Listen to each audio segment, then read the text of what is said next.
Good morning, everyone. Welcome. Grant, would you lead us in prayer, please?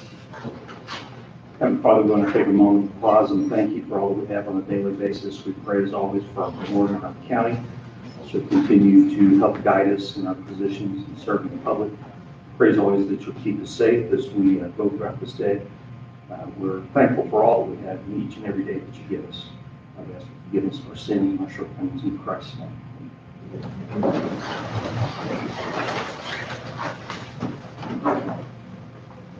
I pledge allegiance to the flag of the United States of America and to the republic for which it stands, one nation, under God, indivisible, with liberty and justice for all.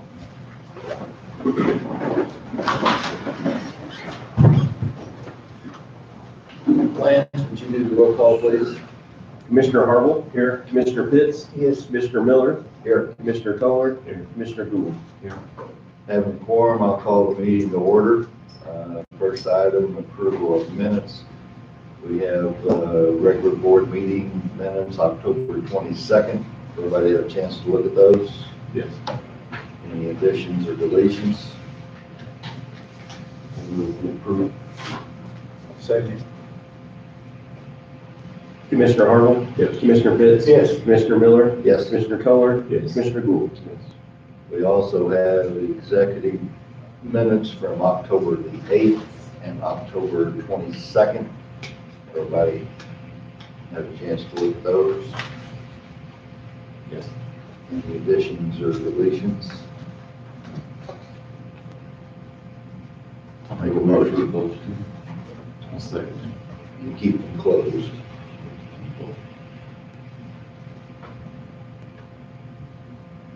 Commissioner Harville? Yes. Commissioner Pitts? Yes. Commissioner Miller? Yes. Commissioner Toller? Yes. Commissioner Gould? Yes. Public comments, anybody? Committee reports, anybody have anything? Well, we had a 7-5 meeting this 2 days ago down at Earl, so there's not a lot going on. There's other things happening. Pulaski County, things are starting a new recycling business down there, I hope. And the discussion was on members who haven't been showing up for our meetings down there, and it so happens that the other Union County representative hadn't been there in over a year. So there's discussion of replacing that position with another one, and I'm suggesting that I've already contacted the Union County Economic Development about placing one of their citizens on the Southern 5 Commission. And I think that would be beneficial to the whole county in a lot of different aspects. So we're not there yet, but I'll let you know more about it later. Good deal. Anybody else?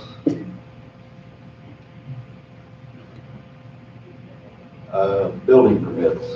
Yeah, we've got one. It's on parcel 041802-322C. It's for a new pole barn.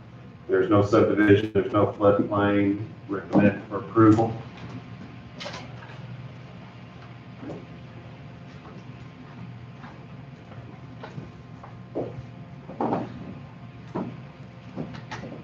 You had any further contact yet with the people out east? Are they up to date?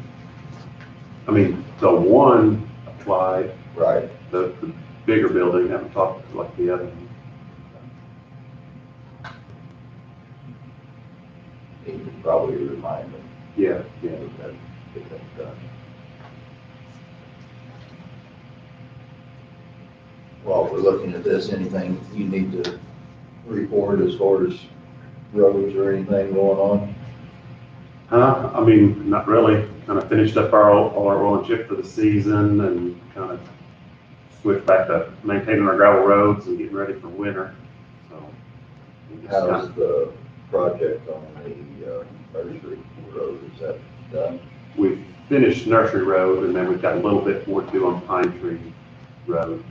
Both those projects were basically the Illinois Commerce Commission comes in, they pick crossings that they want to make safety improvements, so they put signals up, which the railroad and does all that work, but then our part of it is to kind of flatten the approach grades so there's better sight distance, trucks don't get hung up. And it's one of those, it's 100% reimbursable project, they get a portion of the ICC gets a portion of motor fuel for those types of projects, so then, we'll get reimbursed for those costs. If I drive by it every day, is that those piles on Wood Creek? Clean up. They went out, we haven't burned them, they went out and kind of restacked everything last week, so hopefully here, that'll get done Knocked down a little bit. pretty quick here. Any questions on the building permit?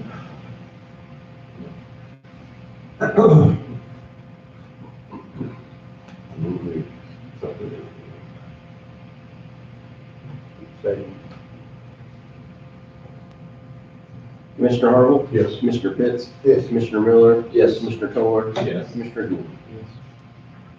We have nothing under old business. New business, first item, approved payment of bills. Everybody had a chance to look at the bills. Yes.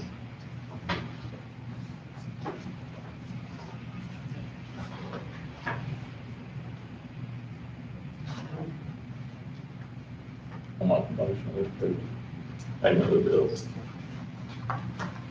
Second. Commissioner Harville? Yes. Commissioner Pitts? Yes. Mr. Miller? Yes. Mr. Kohler? Yes. Commissioner Gould? Angie, you have the addition for the court. Yes, so, this time you have $12,775.59 to approve for 15 invoices.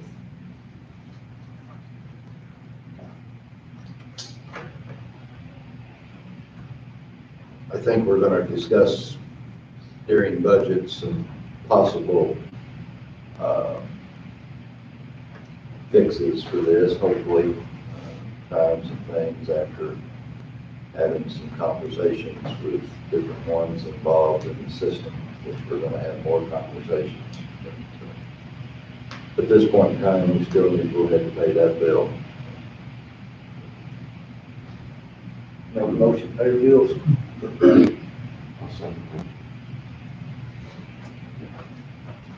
Commissioner Harville? Yes. Mr. Pitts? Yes. Mr. Miller? Yes. Mr. Kohler? Yes. Mr. Gould?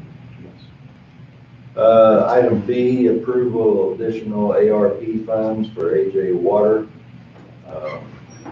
We have discussed this the past couple meetings. I think we agreed on, what was it, 200,000? You originally agreed on the 75,000 that you voted on, but, after the municipalities are pitching in and everything, we would need to up it to Yeah, 200. our portion will be 200. That did allow City of Anna, City of Jonesboro, am I missing somebody? No, that's it. Did agree to contribute if we would do this, so that was the main crux to get it done, so, How many households do you serve? Population roughly 10,000. Drink our water.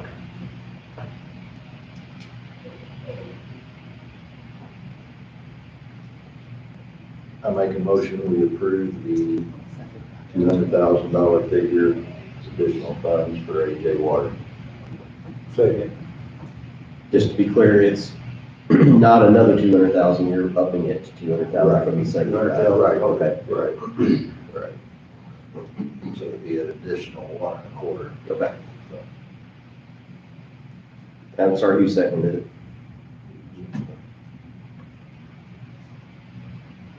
Commissioner Harville? Yes. Mr. Pitts? Yes. Mr. Miller? Yes. Commissioner Kohler? Yes. Commissioner Gould? Item C, FY 2022 budget discussion. We're going to move that down to the bottom of the list. And B, resolution appointing member of Southern Seven Board of Health. We did have Commissioner Toller on there. There is a conflict, so Kent has agreed to serve the remainder of that term. So I'm going to appoint Kent Pitts to the our representative for 707 Board of Health.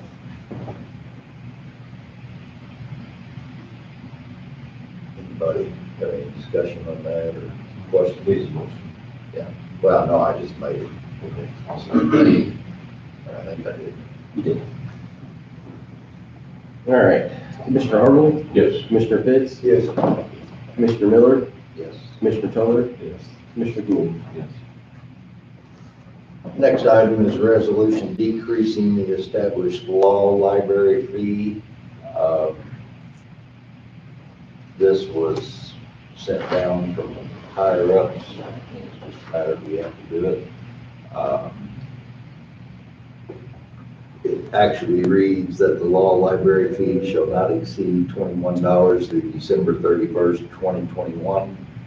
And $20, it's reducing $1 on and after January 1st, 2022. So again, this is a mandate. We just have to pass the resolution to follow the law. I move we do.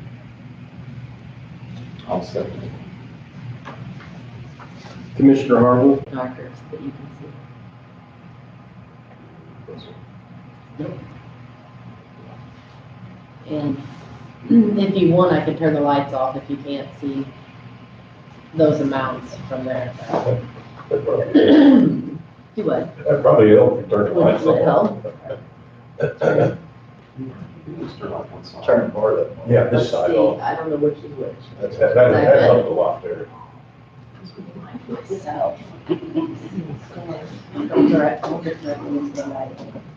Okay, so what I have for you here is a list of all of the requests from all the different offices. And so we'll just kind of go through them one by one, talk about them, and then you guys will have to make a decision about what you want to approve to put in the budget and what you want to deny for the budget. So it's up to you. As we go through each one, you can tell me yes or no, or if you know for sure, you can say yes, and if it's up in the air, we can skip it, come back, however you want to do that. So the first item that I have on the list is for the circuit clerk's office. It is to cover the balance for the remaining 5 people, or the remaining 2 people that she has in her office. So in years past, we have paid for 3 people out of the general fund, and then the clerk has paid for 1 person out of court automation and 1 person out of document storage.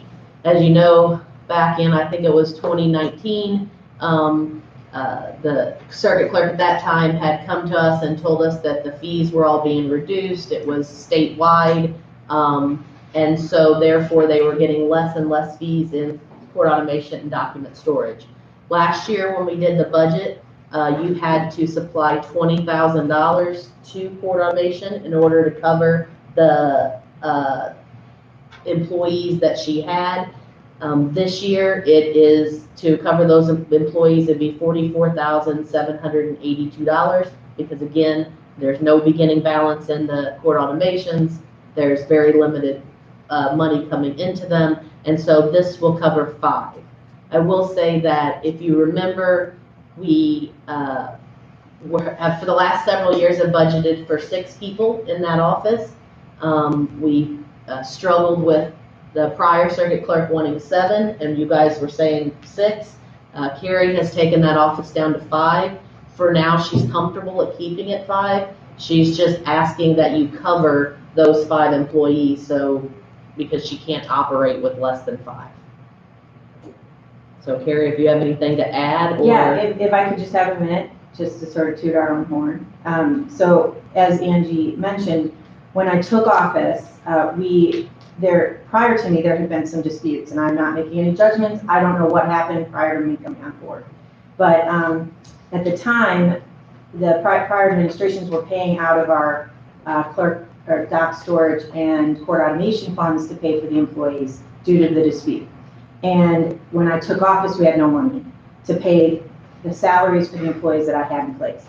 So I want to first of all thank you guys, and I'm grateful that you gave us the money so that we could continue to employ the people who stayed in my office. Because without them, we couldn't have gone as far as we went this year. So thank you for that. So what basically occurred was that in order for us to go down to the number that you guys feel comfortable with, we had to create efficiencies. And I asked you for a year to do that, and we were able to do that. So we went paperless. We sought grant money to help supplement the cost of an employee. So we received $16,000 in grants, 10,000 of it, which is earmarked to pay for employee costs. That was our way to contribute. Secondarily, my team went through the different court cases, which I know this is a point of contention now at the county level, is the cost of courts.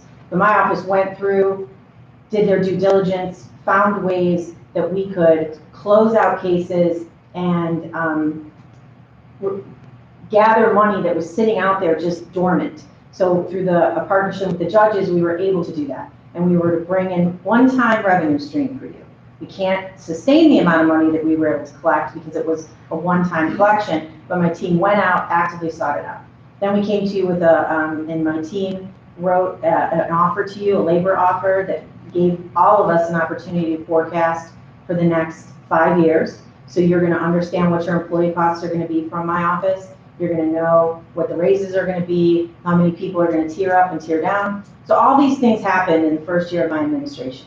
And so today I'm asking for you to take on as the general fund. As everyone knows, money from the general fund comes from the taxpayers and the court costs and people paying their court costs. And I think in many ways, symbolically for my team, who sort of sat in the background as administration's battle, they are looking for the opportunity to sort of step out from behind the role of redheaded stepchild to becoming a part of Union County in a true sense. That's why I asked you today to fund my 2 other employees and put them in the general fund. That will give me an opportunity to do 2 things for you. In the next 3 years, we're going to see the impact of the recent passing of the Traffic Act. By taking on the payment of my 2 employees that have been coming out of the other funds, I will be able to better evaluate what the true cost is going to be to the county in the reduction of these fines and fees. Because I'm not going to be taking money out of it as I put it in. I can take a look at it year over year and say, based on the behavior of people that I can't control, this is how much money is actually being retrieved in these funds that normally are used to pay employees. And it also allows me to build those coffers back up. So if we ever do come into a situation where we see an increase and I can't work with 5 or we have issues, I can rely on those funds to contribute better to the community. But right now I can't because I just don't have the money. So that's my pitch, and I hope that you'll approve the paying of my 2 employees from the general fund, along with then totaling all 5 of the employees of certain size. I don't see a problem with it. I am pleased that we're down to 5, that it's being adequately run, and appreciate your efforts in getting it under control because it was out of control. I personally think we're good on that. Anybody else can speak up, say their 2 cents. So I'm good. I can agree with that. So is this something that we're all in agreement with, that I can just go ahead and put a yes beside it and get it in the budget? Yeah. Okay. Thank you. You're welcome. All right, so the next, and we can do these in whatever order you want, but the next ones that I have on the list is for the Public Defender's Office. So, Hillary and I had a phone conversation yesterday that lasted about an hour, trying to go over the office. As you know, every meeting for the last couple months, you've been approving all these extra bills for the court system. Now, some of that is, it depends on who you talk to, you're gonna get different answers. You're gonna get some of the delays, the judges, some of the delays, the public defender, some of the delays, the state's attorney's office. So you're gonna get it from all angles. It's trying to uncover a solution for it and what we decide that we're comfortable with doing. So I'm gonna start off with what Hillary has requested. So Hillary currently has a part-time secretary. She works 19 hours a week, and then Hillary herself is full-time, obviously, public defender. So it's her and then 1 part-time secretary. She is asking for her secretary to become full-time. which would increase their hours to 35 hours a week.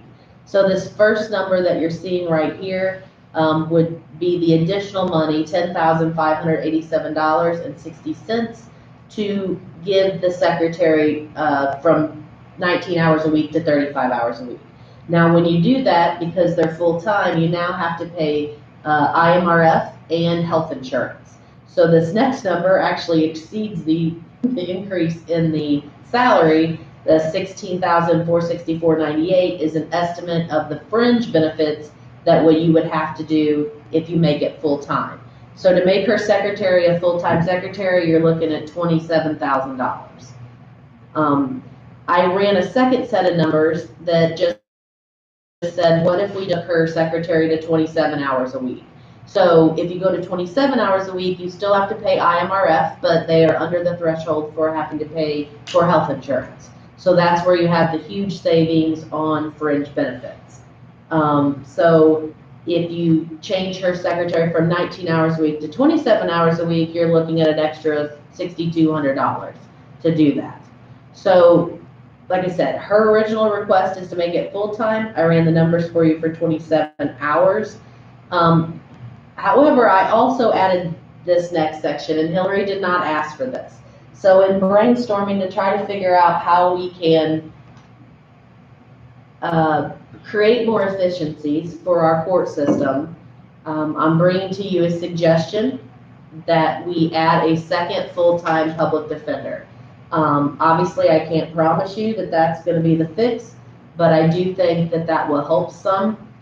Right now, you're budgeting $90,000 a year for third-party public defenders, so cases Hillary doesn't take. So you budgeted 90, they're projected to go over by about 60,000. They're already 50-some thousand over. So with that being said, you're paying $150,000 to hire public defenders besides for Hillary. My suggestion is to take about 80,000, hire a full-time public defender, and then you can reduce the amount you allocated for the third parties. So And keep the secretary part-time. I would suggest you take the secretary to 27 hours, but just so she can have more hours there. The problem with the current setup with the secretary she has is she can't work afternoons. So adding more hours, you would actually, Hillary thought she'd probably have to hire a second part-time secretary, an AM secretary, a PM secretary. She really likes the girl that's working for her right now, but that girl has another job because it's a part-time job here, and she can't work in the afternoons. So increasing the hours would leave some hours for a different person. It's kind of, again, I can't promise you that that's going to make a difference in the bill. You will still have some. Rhett Markey handles a lot of our juvenile cases, and so you're still going to have him assigned to juvenile cases. I think this year we've spent approximately $45,000 for Rhett for juvenile cases, but that's significantly lower than $150,000. So you would still have some savings there. I did ask Hillary how that would work. She said that the way that would work is the judges would appoint her office to every case. And then her office would decide whether she does it or the other person does it. And the only time a third party would be used is if the two of them both had conflicts and they filed a motion for whatever it's called to change, basically to drop from the case. So I asked her, I said, so if we did that and our third party bills didn't decline like we expect them to, they're still coming in strong, we could come to you and say, we could have the cases that the third parties are assigned to, and Hillary, you could specifically tell me why you didn't take that case. And she said, absolutely. So it's just an idea that I'm throwing out there. I think it may help with our problem, and not that we ever want to lay anybody off, but at the same time, if you try it for a year and it doesn't work out, you can go back to the way you were. That would be up to you guys next year. It would probably help clean up the court cases that were so far behind also, would it not? It would. She said she thought it would help clean up the court cases. She actually thinks that it would help with getting stuff done faster also, which may reduce your jail bill. So everything is all linked together. The faster we can get the court cases done, they can get out of Jackson County Jail and either, whether they're released or they move on to the Department of Corrections, it's off of our bill once they're out of Jackson County. So she thought that would work too. I did, want to say that the biggest problem that we have with this is we have nowhere to put them. We have no vacant offices whatsoever in this building. So, the only thing that I've come up with brainstorming, and I haven't talked to Jeff about this yet, but my only idea I can come up with is when we build the highway department building across the street, we do it kind of half and half. It's half highway office and kind of like a duplex, and the other side is public defender's office. Not that you want to give up your space, but I don't know where else to put them. We have no space. Or available office space, not necessarily strictly for public defender, because if we would lay them off, we theoretically could move, one of Carrie's employees if we had to down the road, if we're out of space. Yeah, we have no space, so. Well, I think considering the whole broad aspect of this, we have some meetings scheduled with judges. That's part of the problem. At the present time, Hillary has so many cases that are scheduling her for both courtrooms at the same time. That's a judge issue that we're going to address. But, I mean, previously we had a couple part-time public defenders, which that didn't really work. So we decided to go to full-time a couple of years ago. It's worked up until now. I feel like that we don't have a whole lot of choice because we have to get this under control. There's no guarantees, as Angie said. But I like what she has suggested as far as the 27-hour a week to save on the health insurance for her secretary. And I totally believe that we need a second public defender. That way, if they want to schedule both courtrooms, they can schedule both courtrooms.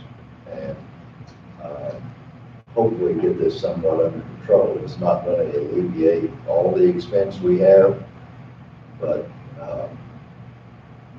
there's 500-600 cases. Well, that's what I was gonna 700 say, cases. so I don't know if, and I didn't ask you to bring this up, so I don't know. But I asked Carrie to pull some numbers for cases, and I believe Hillary herself has 505 active cases right now that she's trying to handle herself.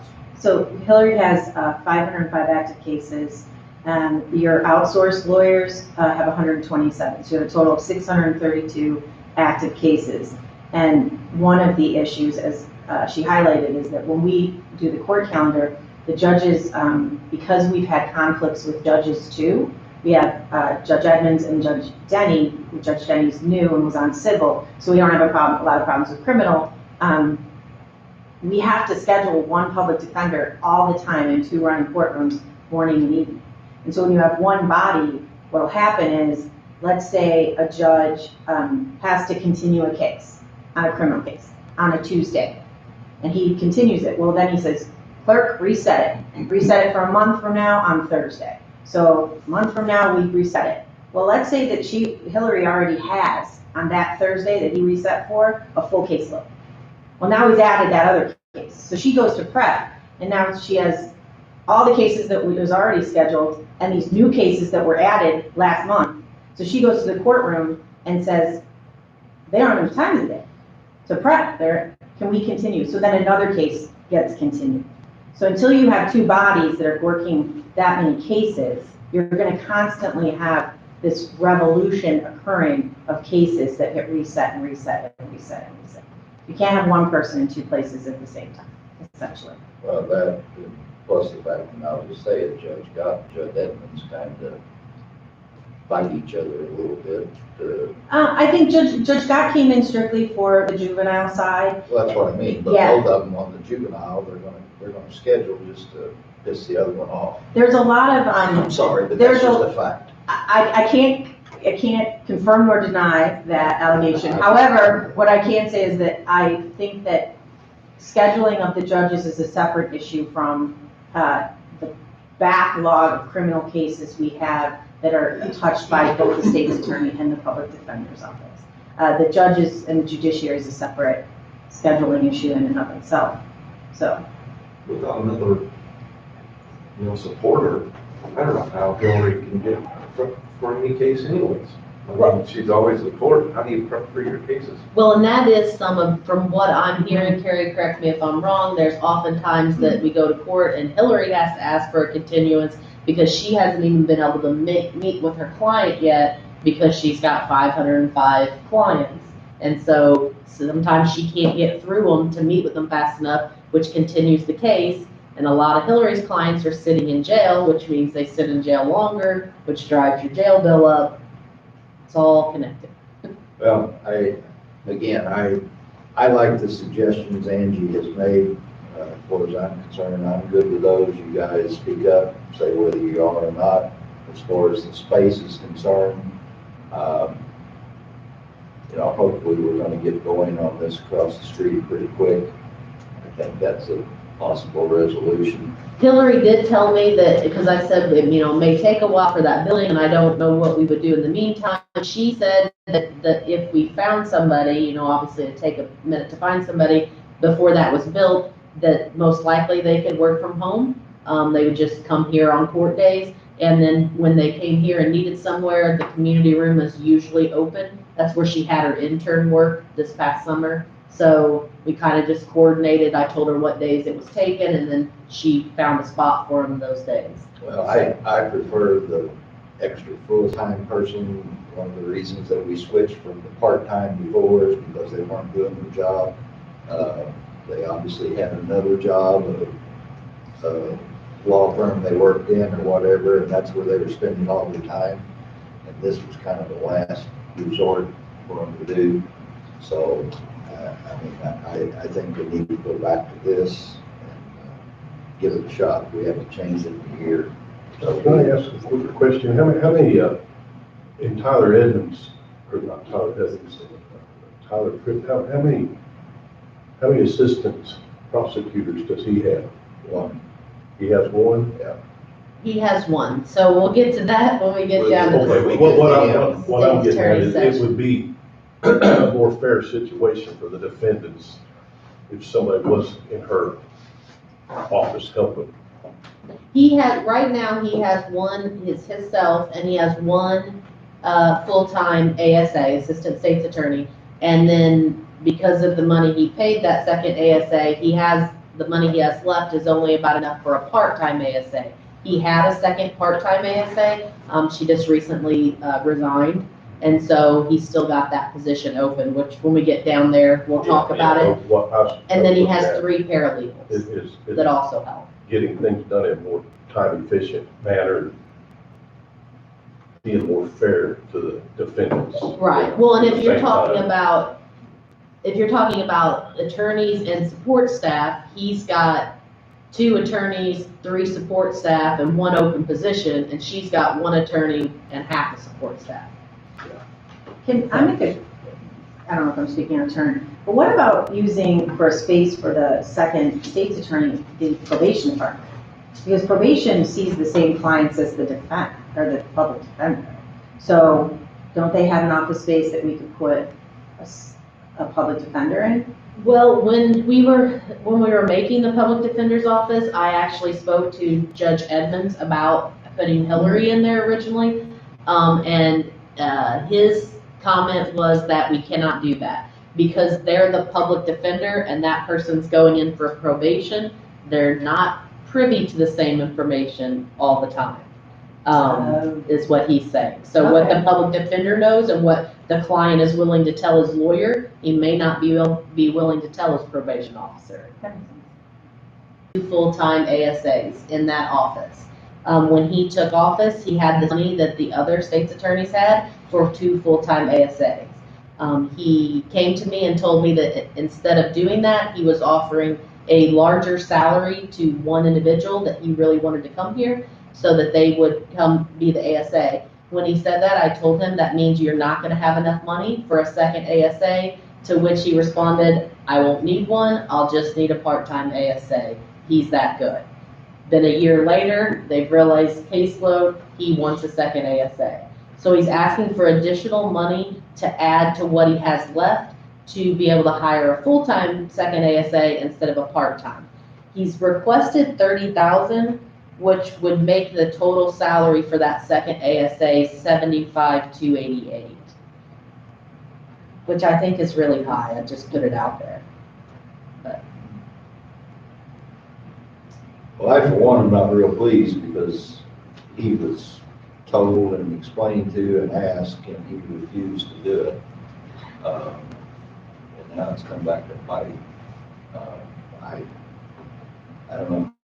Everybody else speak up on this. I'm not that anxious to do this. No, not even. I'm really torn on this request, just to be honest with you, because Yeah, I warned him think- ahead of time, he didn't listen, but I- they I- probably do need a I full-time think, ASA. and again, on the other side of that coin, I mean, again, with us discussing trying to get all this problem halfway resolved upstairs, obviously something's not working in that office. So, I'm just not positive that, I don't know. So the other thing, just to let you know, is he has $45,000 left to pay for the second ASA, but that's not enough to get somebody to come on here full-time as a lawyer. But, I mean, Hillary's saying she can get somebody, the second public defender, for 50 to 60,000. If they're right out of school, probably closer to 50. If they have some experience, closer to 60. So, you want to approve it, you don't want to approve it, that's up to you. But I think it wouldn't even have to be the 30,000. He's already got 45. You could maybe put 15 in it, and that gets it up to 60. And then he can hire one. Or you can have him hire a part-time person for the money he has left.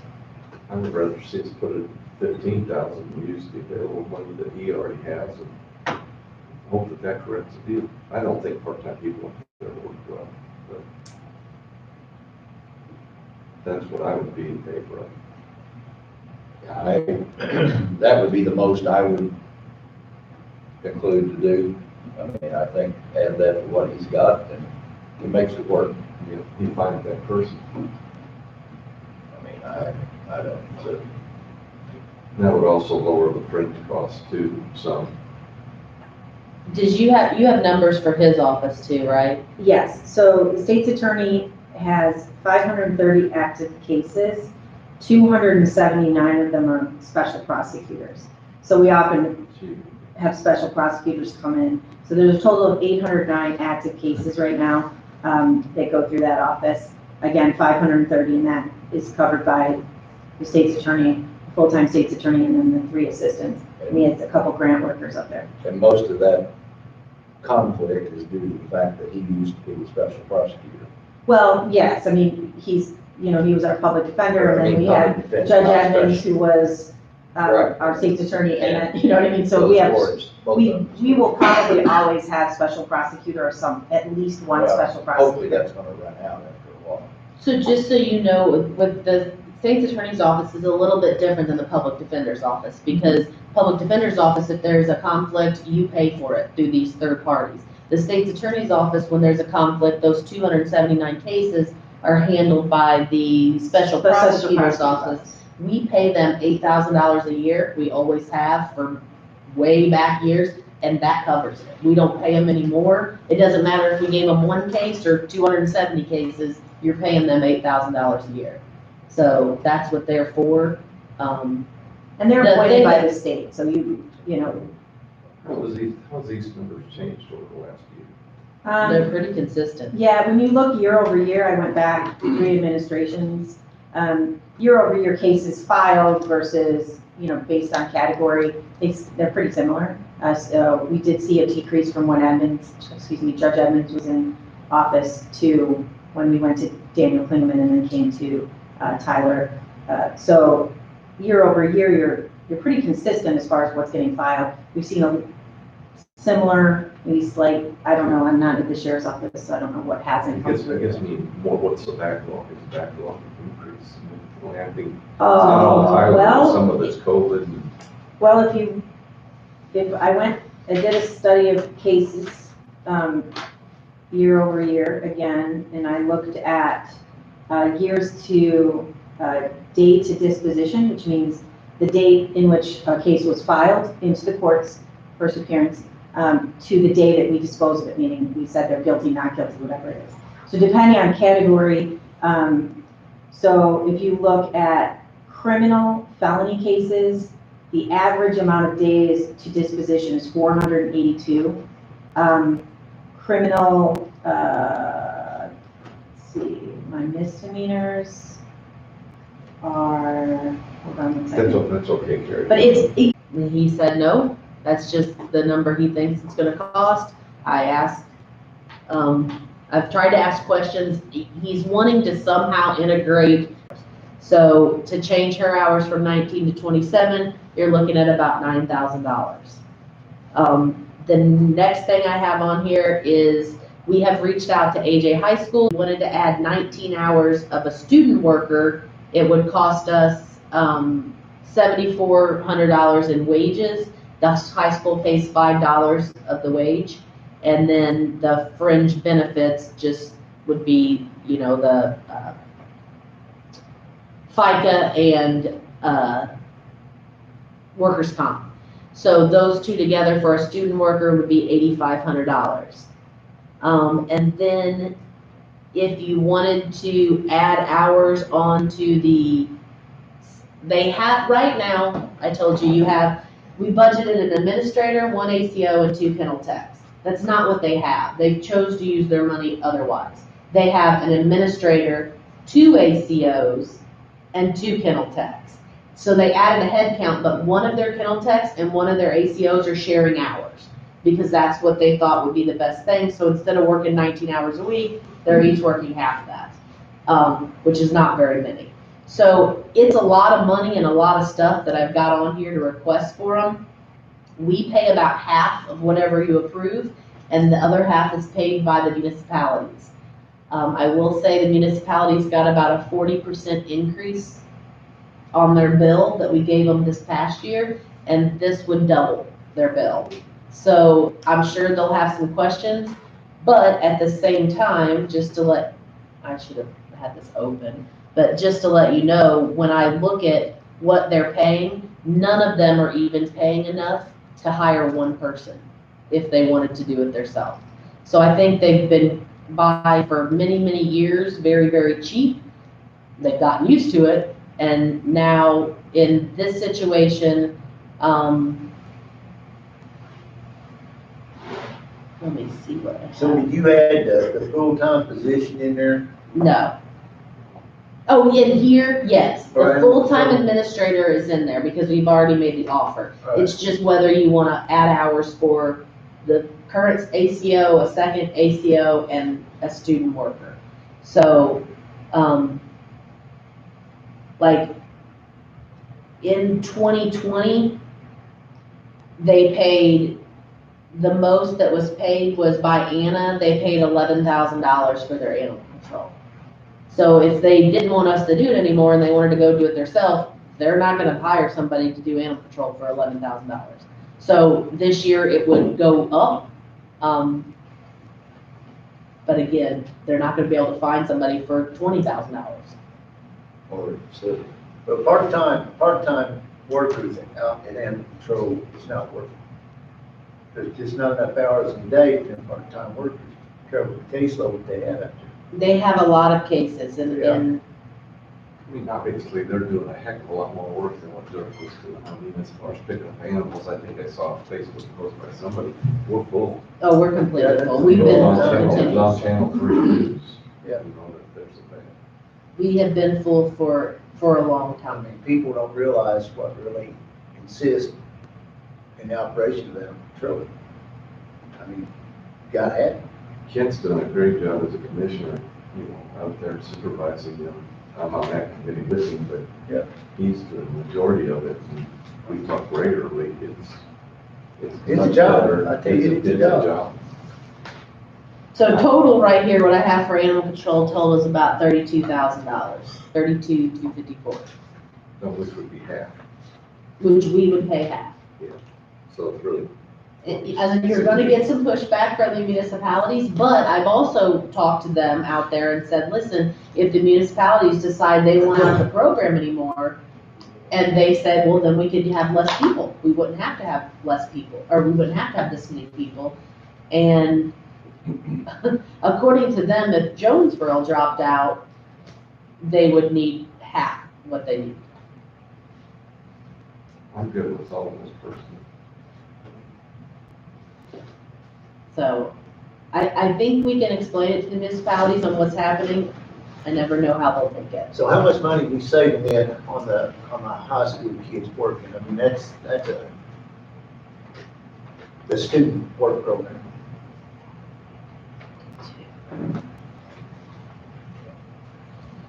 The school would be paying about $5,000. So that number really is 74, it would be 24. No, I already have the discounted. Oh, I already have the 5. So to us, it's 74. See, if you look at the top, I have them Okay. getting paid $12.50 an hour minus the $5. Does that program run through the summertime also for students? Jeff? No, I mean, their participation is only through the school year, Okay. Okay, 9 months, so. right, that you get reimbursed. But if they're good, I mean, might be something. Yeah, still think about So there's a lot of requests here. I don't know if you're okay with all of them, if you're okay with some of them. I guess we can go through them. Are we okay with adding a cell phone for So the, who's carrying cell phones now? so Tiffany, the prior administrator, we just found out, was, I guess, using her personal cell phone and gave both cell phones to the 2 ACOs. When I handed them the cell phones, what I told them was, one is for Tiffany, one is for Megan.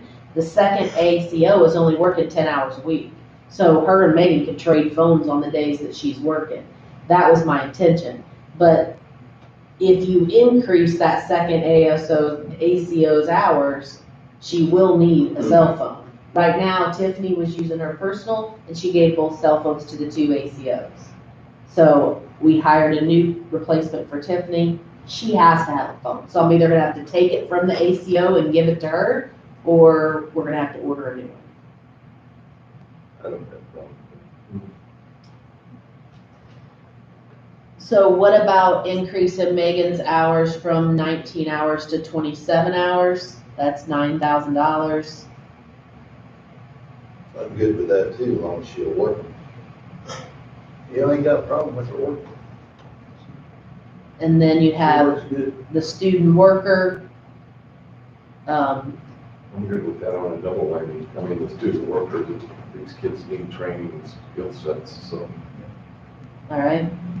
And then what about hours for the second ACO? So she's currently sharing hours with the kennel tech. So if you approved all of this stuff, just to let you know what you'd have, you would have one administrator, you would have 2 part-time ACOs, one of them at 27 hours, one of them at 19 hours. Then you would have 2 kennel techs, and then the student worker and the student worker probably won't be this much because I don't even know how many hours the student worker can work. Well, based on what, I guess 19. They may not be able to work 19 hours. fair enough. Well, they get out of school at what time for that? 1 o'clock or so, 12:30 maybe? I think it kind of depends on their schedule, and then, see, like ours, will whenever we quit, at our quitting time, well, they're done, so I don't know out there, if people are working in the evenings, they may have to work later. Yeah, I'm not sure. And or Saturdays. Yeah, and Saturday's out. Well, you figure they'll do 3-4 hours a day on times 5. They're gonna work 5 days a week, I guess, maybe. So in 20 hours, yeah, they'd be getting right at 19 hours probably. That's what I have in there. You guys let me know what, Yeah, if they work 3 hours a day times 5, that'd be 15, so, And a little on Saturday. yeah. You know, people, it seems like the citizens of the county expect us to be a no-kill animal control. And personally, myself, I think the taxpayers would be pleased with us spending the amount of money taking care of the animals. I really think it'd be the We humane have a thing lot to of do. And I animals. think the people would be proud of that, to tell you the truth. I mean, there are a lot of things that government spends money on that we're not too proud of, but I actually Well- think Them girls out there has done such a great job. Hats off to them for their ability to move these animals out. I mean, they're just, cats, dogs, we've got some court cases, animals locked up after doing court cases, it's been here for a year now, or over a year. Actually, growing up, puppies, adult dogs in cages, can't move, start running to a court. Yeah. And that's a big factor with us being rural right now. But they've been really good about adopting these animals out and finding foster homes for a lot of them. and that's what the people want. Yeah, I mean, so the money there's been, Well, they've done really well out there with the amount of money they've had. I agree with guess you. we're done. I agree with you. Sorry, Dale. Oh, it's the- it's just- Oh, they got hot.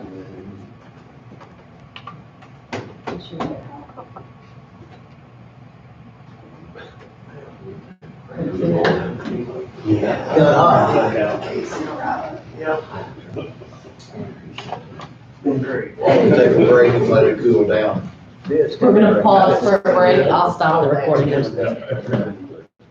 Pause for a 10-minute break.